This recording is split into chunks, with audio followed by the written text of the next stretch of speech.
అనుసరించారు, ఆమోదించారు. నా అబ్జర్వేషన్ ఏంటంటే మస్తాన్ గారు, ఐ మే బి రాంగ్, ఆయన కొన్ని పథకాలు వీటన్నిటిని కూడా అమలు చేశారు, వాటి బెనిఫిషియర్స్ ఉన్నారు. సో ఇప్పుడు నేను బెనిఫిషియర్ని అనుకోండి, నా పక్కనే ఈయన ఉంటాడు రెగ్యులర్గా, నాకు రోజు వచ్చి అమౌంట్ అందుతూ ఉంటే మొత్తం వీడికి వెళ్తా ఉంది, నా పరిస్థితి ఏంటనేది. అసలు ఆంధ్రప్రదేశ్లో చాలా చోట్ల నేనేమో తీసుకున్నామండి, నేను మాట్లాడలా, తీసుకున్న వాళ్ళ వాయిస్ మాత్రం రీసౌండింగ్గా వినపడింది. సో అక్కడ జరిగింది అది. ఇక్కడ బెనిఫిషియర్స్ అనేటువంటి వాళ్ళు మీ అభిమానులుగానే ఉన్నారు. మీరు వాళ్ళ గురించి పదే పదే చెప్పుకునే కంటే కూడా ఈ అసంతృప్తి జీవులు ఎవరైతే ఉన్నారో వాళ్ళ కోసం అని చెప్పని వాళ్ళ గురించి మాట్లాడాలి. ఇప్పుడు లేదు, మీ మీద నాకేం నెగిటివిటీ లేదు, they are oppressed people, they are downtrodden people. వాళ్ళని ఒక దశ వరకు తీసుకొచ్చి మనతో సమానంగా కలిపి మీకు కూడా ఒక ఇది తీసుకెళ్ళి ఒక సమాజ స్థాపన కోసం, సమాజ స్థాపన కోసం ఏదో నేను చేయాలనుకుంటున్నాను. ఈ ప్రోగ్రెసివ్ థాట్స్ కూడా నా దగ్గరే ఉన్నాయి. భవిష్యత్తులో ఇవన్నీ చేసినట్లయితే వీళ్ళందరూ కూడా ఇదవుతారని ఈ కైండ్ ఆఫ్ స్ట్రాటజీలో మాట్లాడాల్సిన అవసరం ఉంది జగన్మోహన్ రెడ్డి గారు. కానీ ఆయన అసలు ఆ దిశగా ఎక్కడ ఆ స్ట్రాటజీస్ ఏం లేవు. ఎంతసేపు ఏంటంటే తన నిబద్ధత, తన నిజాయితీ, తన కంట్రిబ్యూషన్ ఇవే చెప్పుకుంటామంటే వాళ్ళే కదా, వాళ్ళు they are consolidated solid voters అండి. ఈ 40% ప్లస్ అయితే ఓట్లు పడినాయి, వాళ్ళు ఎప్పటికీ ఉంటారు. But what about the remaining people? ఆ రిమైనింగ్ వాటర్స్ని అట్రాక్ట్ చేయడానికి ఏం చేయాలి? తర్వాత చాలా జిల్లాల్లో క్షేత్రస్థాయిలో పార్టీ అభ్యర్థుల ఎంపికలో కావచ్చు, ఇతరత్రా కావచ్చు, క్యాస్ట్ ఈక్వేషన్స్ కావచ్చు, లేదు కొంతమందిని ట్యాకిల్ చేయటంలో ఇది కావచ్చు, ఇలాంటివన్నీ కూడా చాలా ఉన్నాయి. వాటన్నిటినీ కూడా పార్టీ ఇవాళ సంస్కరించుకోవాల్సినటువంటి అవసరం డెఫినెట్లీ ఉంటేనే, అలాంటి వ్యూహాలు ఉంటేనే తప్ప ఇప్పుడు ఏదో ఆ 2%, 3% అనేది అసలు ఏముందండి, ఎక్కడికో మార్జిన్ మారిపోతుంది ఇది వస్తే. కాబట్టి ఇవాళ నాకేమనిపించిందంటే ఆయన మాట్లాడినటువంటి ఇది కేవలం అఫ్కోర్స్ స్థానిక సంస్థల ఎన్నికల కోసం ఆ క్యాడర్లో జోష్ నింపడానికి అయితే ట్రై చేశారు. కానీ ఒకసారి ప్లే చేయండి జగన్మోహన్ రెడ్డి గారు. దాని మీద మన గ్రామ కమిటీల దగ్గర నుంచి, మన అనుబంధ విభాగాల దగ్గర నుంచి ఇవన్నీ కూడా ప్రతి ఊర్లోనూ కూడా క్యాంపెయిన్కు పోవాల్సిన అంశాలు.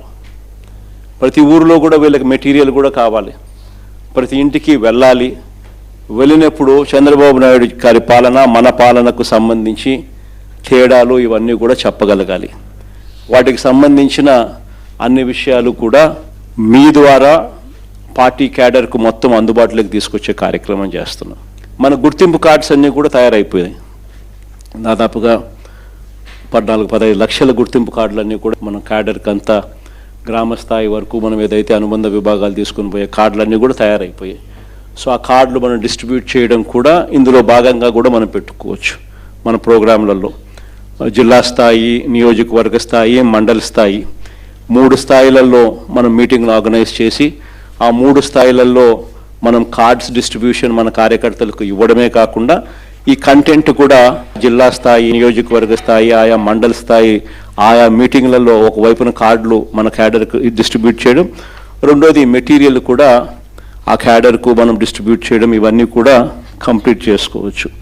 ఇవన్నీ కూడా QR కోడ్తో కూడా ఉన్నాయి కాబట్టి ప్రతి క్యాడర్ కూడా తన ఫోన్లోనే డౌన్లోడ్ చేసుకునే వెసులుబాటు కూడా తనకు ఉంటుంది. ఇంకొకటి ఏమిటంటే వెరీ ఇంపార్టెంట్ విషయం ఏంటంటే ప్రతి నియోజకవర్గంలో కూడా ప్రతి MLA candidate legal cell, media cell ఈ రెండింటినీ కూడా వెంటనే స్ట్రెంథన్ చేసుకోవాలి.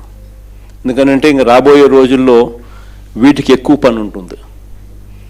రాబోయే రోజుల్లో పోటీ జరగనివ్వకూడదు అని చంద్రబాబు నాయుడు ఆరాటపడతాడు. సో మన క్యాడర్ మీద, మన వాళ్ళ మీద, మన మనుషుల మీద ఎక్కువగా దౌర్జన్య కాండలు చేస్తాడు. వెన్నుపోటు పాలన అన్న దాని మీద మన గ్రామ కమిటీల దగ్గర నుంచి, మన అనుబంధ విభాగాల దగ్గర నుంచి అయితే ఇంకోటి ఇవన్నీ కూడా ఎన్నికలు అనేటువంటివి మనకు బెనిఫిట్ అవుతాయి అనేటువంటి మాట కూడా చెప్పారండి ఈ మీటింగ్. నేను బలంగా అభిప్రాయపడతా ఉన్నాను. కౌన్సిలర్లను ఎన్నుకొని చైర్మన్ ఎన్నుకోవడం, లేదా కార్పొరేటర్లు ఎన్నుకొని మేయర్ని ఎన్నుకోవడం విధానం కంటే కూడా ప్రత్యక్ష ఎన్నికలు ప్రతిపక్ష పార్టీకి అయితే ఖచ్చితంగా ఉపయోగపడతాయి. కారణం ఏంటంటే మేయర్ అనేటప్పుడు టీడీపీ వర్సెస్ వైఎస్ఆర్సీపీ ఎగ్జాంపుల్ చెప్తున్నా, టీడీపీ వర్సెస్ వైఎస్ఆర్ ఇదే వస్తుంది అక్కడ. కానీ మీకు కౌన్సిలర్ కార్పొరేట్ అనేటప్పటికి కౌన్సిలర్ యొక్క కులము గుణగణాలు అందుబాటులో ఉంటాడా లేదా అనేక రకాల సమీకరణాలు వస్తాయి.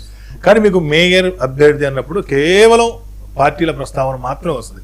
ఎందుకంటే ఇప్పుడు సపోజ్ విజయవాడ, విశాఖపట్నం లాంటి మహానగరాలు ఉన్నాయి. ఈ మహానగరాల్లో రేపు ఉదయం ఏ రిజర్వేషన్ కారణంగానో ఎస్సీకో ఎస్టీకో బీసీకో ఓసీ జన్ ఏదో ఇచ్చినప్పుడు అతను అంత పెద్ద అంటే నగరం మొత్తాన్ని అట్రాక్ట్ చేసేటువంటి వ్యక్తి అయి ఉండకపోవచ్చు. కానీ అక్కడ కేవలం పార్టీనే రేపు ప్రాధాన్యతగా ఉన్నది. అది బహుశా మరి చంద్రబాబు నాయుడు గారు ఏ కోణంలో ఆలోచించి దాని నిర్ణయం తీసుకున్నారు కానీ డెఫినెట్లీ అది ఉపయోగపడుతుంది. అదే మీకు కౌన్సిలర్ ఎన్నిక ద్వారా చైర్మన్ ఇది అనుకోండి, ఏమో మనం చూస్తున్నాం కదా, ముందు రోజు రాత్రికి 4 ఎత్తుకెళ్ళిపోతే అయిపోయేటువంటి పరిస్థితి. ఎందుకంటే ఇప్పుడు ఆల్రెడీ వైసీపీకి తరఫున గెలిచినటువంటి వాళ్ళు కడపలో మేయర్ కావచ్చు, లేదు అన్నట్టయితే విశాఖపట్నంలో కానీ వాళ్ళు ఎంత మెజారిటీ ఉన్నా కూడా ఏం చేశారో చూసాం కదా. సో ఆ కైండ్ ఆఫ్ ఒక cruel politics, brutal politics, mighty politics, ఈ కైండ్ ఆఫ్ స్ట్రాటజీస్ ఆయనకి ఇష్టం లేకపోవచ్చు కానీ బట్ ఇవన్నీ చూసైనా కొంత ఆలోచన చేయాలి కదా. కానీ ఎందుకని మరి ఆయన నిర్ణయం తీసుకుంటున్నారు, దానివల్ల మరి ప్రత్యక్షంగా ఆయనకు జరిగే ఉపయోగం ఏంటి నాకు ఇప్పటికీ అర్థం కావట్లా. బట్ అది మాత్రం ఖచ్చితంగా ప్రతిపక్ష పార్టీకి ప్రయోజనం చేయకూడదు లేదు. ఇప్పుడు ఏది డైరెక్ట్ మేయర్ ఎన్నికలు.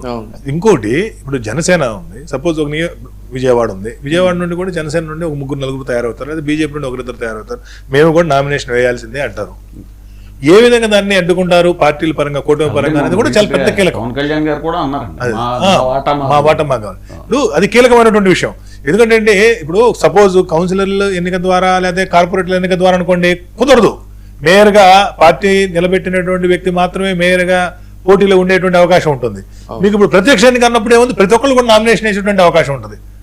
వినరు, నేను పోటీ చేయాల్సిందే, నాకు ఈ బలం ఉంది ఆ బలం ఉంది అంటారు. సో ఆ బహుముఖ పోటీ బహుశా వైసీపీకి అనేది ఈ విషయంలో మాత్రం అధికార పార్టీ పప్పులో కాలేసినట్టే. మరి వారు ఏ నిర్ణయంతో మరి ఏం అయితే ఇక్కడ ఇంకొక ఆసక్తికరం అండి. ఇప్పుడు మళ్ళీ మనం బ్యాక్ టు